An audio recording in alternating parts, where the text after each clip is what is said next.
네, 오늘 말씀 제목은 관계에 필요한 지혜, 관계에 필요한 지혜라는 제목으로 말씀을 나누겠는데요. 이렇게 제목을 잡은 것은요, 여러분 오늘 말씀을 보면 왕에게 필요한 지혜, 또 이 왕을 대하는 신하에게 필요한 지혜가 오늘 말씀에 나오기 때문입니다. 사실 우리 삶 가운데 가장 많은 부분을 차지하고 어려운 부분 중에 하나가 관계에 대한 부분이 아닐까 싶습니다. 그래서 정말 오늘 이 말씀을 통하여서 우리가 관계에 그 필요한 지혜를 또 발견해야 되는데, 근데 그런 생각을 좀 해보게 되어지더라고요. 뭐냐면, 우리에게 허락된 그 관계에 왜 우리가 신경을 써야 되냐면, 뭐 그 사람에게 그냥 잘 보이기 위함이 아니라, 우리에게 허락된 모든 관계는 다 구원과 연결되어 있기 때문인 것입니다. 그래서 그런 측면으로 좀 말씀을 보면요. 첫 번째로는요, 관계에 필요한 지혜는 말씀을 통하여 하나님의 숨겨진 뜻을 발견하는 것입니다. 1절인데요. 이것도 솔로몬의 잠언이요. 유다왕 히스기야의 신하들이 편집한 것이니라. 네, 여기 1절에 말씀의 배경이 나와 있어요. 이게 솔로몬의 잠언이지만 언제 이것을 다시 이렇게 편집하고 가지고 왔냐? 남유다 왕 히스기야 때 이것을 다시 가지고 왔다라는 겁니다. 그러니까 솔로몬 왕 이후에 여기 지금 히스기야 왕까지는 어느 정도 시간 차이가 있거든요. 그러니까 솔로몬이 먼저 있었던 왕이죠. 그러면 히스기야 그 왕 때 신하들은 이 말씀을 왜 가지고 왔겠습니까? 이유는 아주 간단합니다. 그것은 바로 젊은이들에게 말씀을 가르치기 위함입니다. 그러니까 이 솔로몬의 잠언을 가지고 와서 그것을 편집해서 정말 젊은 세대들이 깨닫기를 원했다라는 거죠. 여러분 성경도 역사책이 아닙니다. 성경도 지금 우리가 이 시대에도 동일하게 우리를 향한 메시지이기도 하며 우리 다음 세대들에게 우리가 해야 되는 것이 무엇입니까? 그것은 정말 이렇게 말씀을 가르쳐야 된다라는 것입니다. 그렇게 말씀을 가르쳐야 그들의 인생에 어떤 일을 당한다고 할지라도 그것을 정말 말씀으로 해석할 수 있는 능력만 갖출 수 있다면 그것보다 더 귀한 것이 어디 있겠습니까? 네, 그래서 2절, 3절에 보면요. 이를 숨기는 것은 하나님의 영화요. 영광이라고 보시면 됩니다. 이를 살피는 것은 왕의 영화 또는 영광이니라. 하늘의 높음과 땅의 깊음과 같이 왕의 마음은 헤아릴 수 없느니라. 2절에요. 이를 숨기는 게 하나님의 영화라고 합니다. 그러니까 이게 하나님의 영광이라는 뜻이거든요. 근데요, 성경에 보면요, 여호와라는 단어가 쓰이기도 하는데 여기는 하나님이 쓰였습니다. 하나님이 여기 쓰였다라는 것은 의미하는 게 있거든요. 뭐냐면 바로 창조주 되신 하나님을 나타내는 겁니다. 여러분, 만물을 보십시오. 우리가 그거 어떻게 다 이해할 수 있습니까? 이를 숨기는 하나님의 영광이 만물을 통해서 드러나 있는 것이죠. 근데 이를 살피는 것은 왕의 영화, 이 왕의 영광이라고 하는 거예요. 그 하나님의 숨겨진 일들을 왕이 해야 되는 건 뭐냐면 찾아내는 거죠. 살피는 거죠. 우리로 말하면 이런 의미예요. 좋아요, 여러분들은 하나님의 뜻을 알 수가 없어요. 근데 우리가 해야 되는 것은 뭐냐면 하나님의 뜻을 발견하는 것이죠. 뭘 통해 발견합니까? 말씀을 통해서 발견하는 겁니다. 하나님의 그 모든 것들이 이 말씀에 다 기록되어 있기 때문에 왜 우리가 날마다 말씀 묵상을 해야 됩니까? 우린 하나님의 뜻을 알 수 없기 때문입니다. 그래서 이 말씀을 통하여서 나를 향한 하나님의 뜻을 발견하고 나뿐 아니라 그를 향한 하나님의 뜻을 발견하는 건데요. 근데 하나님의 뜻은 어디에 있습니까? 구원에 있는 것이죠. 그러니까 여러분, 여기서는 왕으로 표현됐는데 우리는 신약 성경에 의하면 왕 같은 제사장이거든요. 그러니까 우리 입장으로 가지고 오자라는 거죠. 우리가 그렇게 말씀을 통해 하나님의 뜻을 발견하면 어떤 일이 벌어질까요? 3절이 이루어지는 거예요. 하늘의 높음과 땅의 깊음 같이 왕의 마음은 헤아릴 수 없느니라. 그러니까요, 이 왕이 하나님의 뜻을 발견하잖아요. 마음이 넓어져 가지고 막 백성들을 헤아릴 수 있게 되어지는 거죠. 여러분, 우리가 우리 마음으로 누구를 사랑할 수 있겠습니까? 우리 마음으로는요, 몇 사람 사랑 못 합니다. 그런데 정말 말씀을 통하여서 하나님의 뜻을 발견하잖아요. 하나님의 사랑을 발견하잖아요. 3절이 의미하는 것은 그 어떤 인생이라도 품어낼 수 있게 되어진다라는 거죠. 이게 어떻게 가능하겠습니까? 예, 여러분, 말씀을 따라가는 자들에게 하나님은 하나님의 마음을 부어주시기 때문인 것이에요. 그래서 우리들에게 정말 필요한 것은 하나님의 뜻을 발견하고 하나님의 마음이 우리들 가운데 부어져야 된다라는 것이겠죠. 4절, 5절을 보면요. 은에서 찌꺼기를 제하라. 그리하면 장색에 쓸만한 그릇이 나올 것이요. 왕 앞에서 악한 자를 제하라. 그리하면 그의 왕위가 의로 말미암아 견고히 서리라. 네, 은에서 찌꺼기를 제하라는 것은요, 여러분, 그 은을 재련하는 과정으로 이렇게 표현을 한 거죠. 이 재련 과정에서요, 순도 높은 은을 얻기 위해서 필요한 것은 찌꺼기를 제하는 겁니다. 근데 이 찌꺼기가 뭐냐? 5절에 보면요, 왕이 악한 자, 그러니까 간신배들을 제거하는 것이라는 그런 의미를 가지고 있는 거죠. 그러니까 우리로 말하자면 이런 의미가 될 수 있어요. 뭐냐면, 정말 우리들에게 악한 영향력을 끼치는 사람과 멀리하라 라는 의미가 될 수 있죠.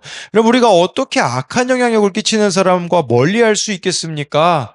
그것은요, 내 속에 있는 찌꺼기를 봐야 가능합니다. 내 속에 있는 악이 무엇인지 알아야, 예, 여러분, 우리가 악한 자를 제할 수가 있다라는 겁니다. 예, 그래서 내 속에 있는 이 악한 자를 제하기 위하여서 우리들에게 필요한 게 무엇입니까? 그것은 바로 믿음의 공동체에 속해가는 것이죠. 정말 이 믿음의 공동체에 속함으로써 내 속에 있는 악을 발견하게 되어지고 돌이키는 삶을 사는 거죠. 그래서요, 우리가 가야 할 곳이 있고 가지 말아야 할 곳이 있는 것이죠. 가야 할 곳은 어디겠습니까? 말씀이 있는 공동체로 가야 되는 것이고요. 가지 말아야 할 곳은 어디입니까? 네, 그냥 좋은 게 좋은 거라고만 말하는 그런 곳은 우리가 가지 말아야 되는 것입니다. 그래서 이것에 대한 두 가지 적용은요. 말씀을 통해 하나님의 뜻을 발견하여 상대방을 깊이 헤아려 준 경험이 있습니까? 이것은 아까 2절, 3절에서 설명드린 거, 우리가 하나님의 뜻을 발견하면 하나님의 마음이 부어져서 예, 사랑할 수 있게 되어진다라는 그 부분으로 만든 적용 질문이고요. 또 한 가지는요.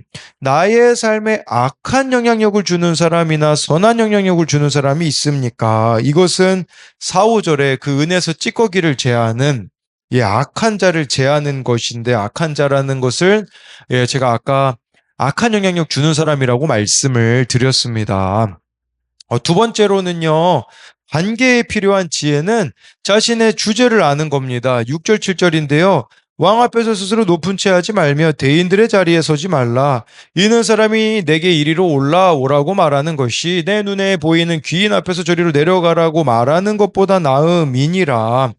예, 이게 바로 의미하는 게 자신의 주제를 알라는 거예요. 그래서 6절에 자기 주제를 모르는 사람은요, 스스로 높은 채 합니다. 높은 채에서 막 대인들의 자리에 앉는 거죠. 그러면 어떤 일이 벌어집니까? 7절에요, 수치를 당하게 될 거다라고 나와 있어요.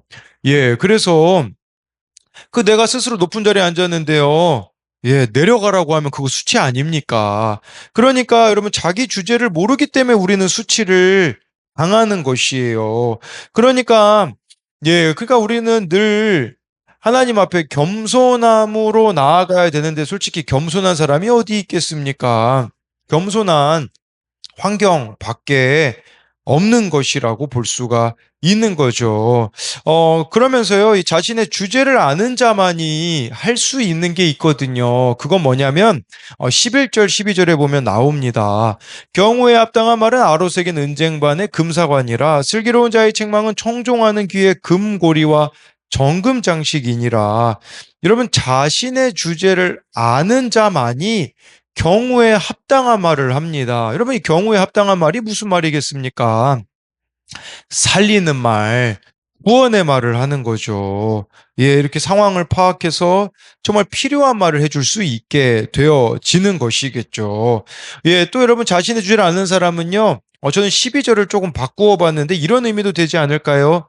책망을 잘 받는 자입니다. 그래서 예, 우리가 뭐 말만 잘하면 되겠습니까? 누군가 정말 나의 잘못된 것들을 지적해 줬을 때 그것들을 청종하는 귀를 소유하는 것이죠. 그러니까 잘 말하고 잘 듣는 자가 되는 거예요. 대부분의 사람들은 어떡하냐? 말은 잘합니다. 다른 사람 인생에 대하여 답 내리는 건 잘해요. 근데요, 진짜 문제는 뭐냐면 청종하는 귀는 없는 사람들이 너무나 많이 있어요. 이렇게 청종하는 귀가 없으면요. 인생을요, 멀리 돌아가는 거라고 생각하시면 돼요. 정말 이 청종하는 귀만 있으면 우리들의 인생이 참 지름길로 갈 수 있는데, 이 청종하는 귀가 없으니, 나는 아니라고 무조건 부인을 하니, 예, 결국에는 멀리 돌고 돌 수밖에 없는 것이죠. 그래서요, 우리 청종하는 귀, 이런 거에도 좀 적용될 수 있겠죠. 우리가 이렇게 말씀을 들을 때도, 정말 내가 한 가지 들어야 될 게 뭔가 이걸 발견하는 거죠. 제가 아는 어느 목사님은요, 다른 목사님들의 설교를 들을 때마다 자신이 고쳐야 되는 걸 한 가지씩 꼭 발견하신다고 합니다. 그리고 그대로 실천한다고 하시더라고요.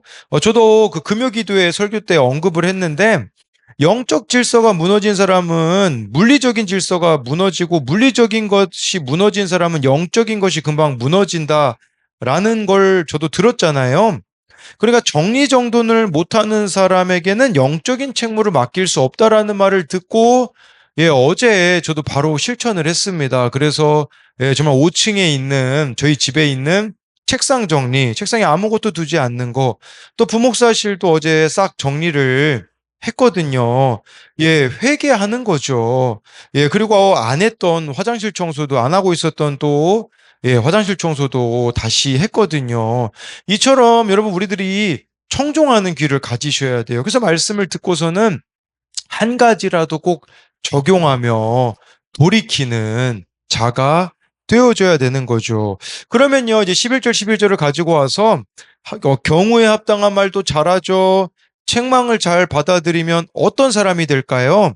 그게 바로 13절에 나옵니다.